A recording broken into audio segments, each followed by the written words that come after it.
And so one other thing to notice that I've just, I guess, implicitly shown you is that when you have multiple placeholders, whatever order the placeholders are in, that's the order the variables have to come in.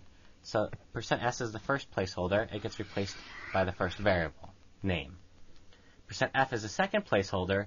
It gets replaced by the second variable, x. Right?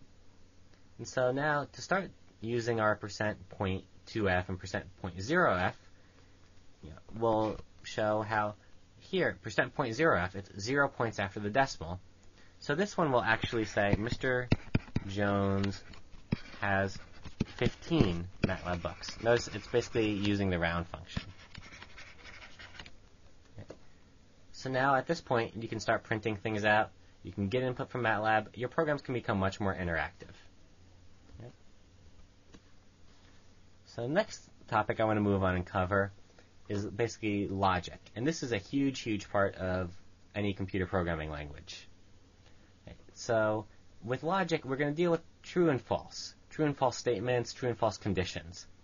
And a very, very important thing to remember is that 0 always represents false, and 1 and anything non-zero. Right? I already put it in red and underlined it, but I want to just highlight it again. Anything not 0 is true. Okay, so if I ask MATLAB, is something true or false, it'll return either a 0, saying, okay, that's false, or a 1, meaning it's true. But if I say, is 15 true, it'll say, yes, 15 is true. If I say 0 true, it'll say, no, 0 is false. Okay?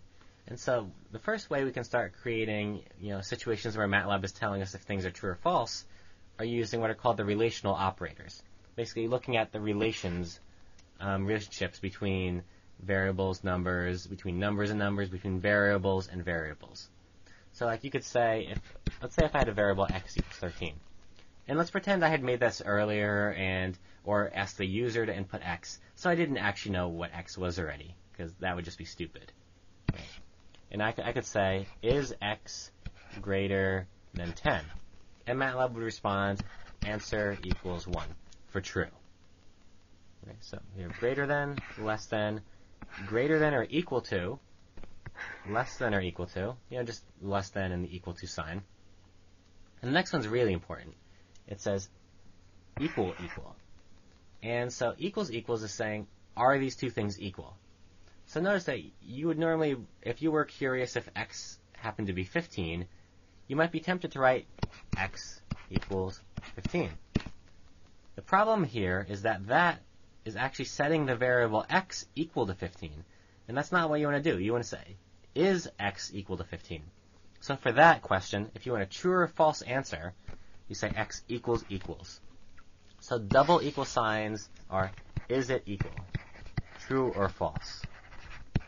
Similarly, we have not equals. And not equals is the tilde equals down here. So, tilde equals. That's, I guess, probably the worst tilde I've ever drawn. Looks like a sine wave. But notice tilde is usually towards the top left of your keyboard. Okay. So now, along with relational operators, we can use what are called the logical operators. Right. So here, if we go back, we have basically one condition. Is this one variable, how does that compare to a number or another variable? But sometimes we have to start doing complex things. We have to say, is it bigger than this other variable but less than the other variable? Or is it maybe, on the other hand, bigger than something else? Right. So for that, we use logical operators to combine conditions. Right. So we could have a condition where we want to say, let's say we want a number between, 1 and 100.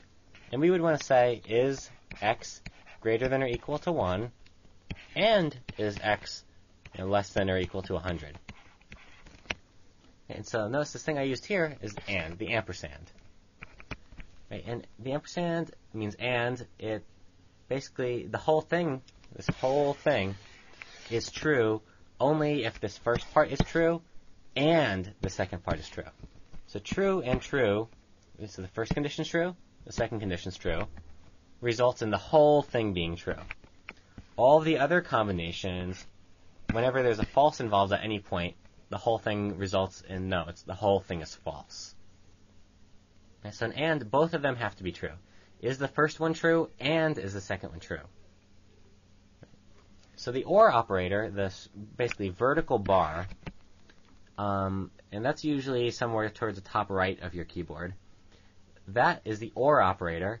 So OR is true if the first condition is true, or the second condition is true.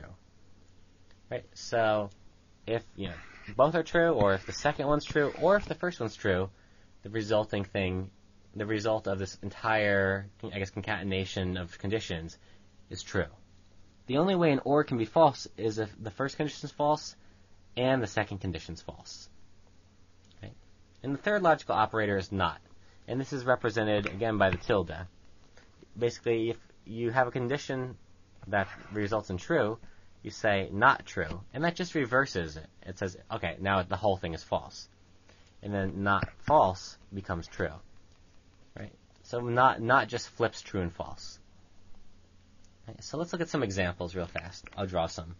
We can have, let's say we had the variable x equals 10, and we didn't know it. We would say x greater than 0 and x, less than 100. And that would result in true, because this first part's true, and the second part's true. Okay. Right, so what if we had said, x is greater than 0 and x is greater than 100? Well, so the first part would still be true. The second part would now be false. So this whole thing would evaluate to false. So for an and, both parts have to be true. Of course, we could always flip this around and say, okay, here's an or. Is the first part true, or is the second part true? So we could say, okay, the first part's true, or, well, the second part's false, but it's an or. The whole thing is true because one of the parts is true. Is the first part true, or is the second part true? If either is the case, then the whole thing is true. Right?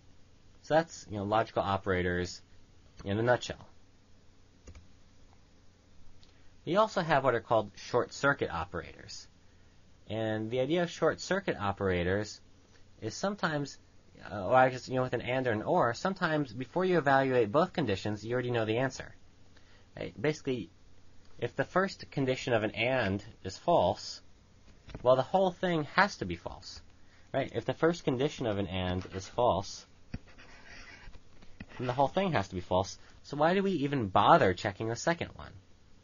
Right? Same thing with an or. If the first condition of an or is true, then the whole thing must be true. It's not even worth our time to check the second. Right? And so that's what short circuit operators do. They say, okay, well, if the first condition of an and is false, or the first condition of an or is true, don't even bother checking the other. Right? And this can come in handy when, let's say, if the first condition gives us one of these answers, and the second condition would have given us an error message, this avoids the error message. And so we'll see this in this example below. And so basically this idea of skipping the second one if the first condition tells us the answer, it's called short-circuiting. Once you know the answer, you short-circuit the second half. And you do this using the and operator or the or operator. So basically the double ampersand or the double vertical line.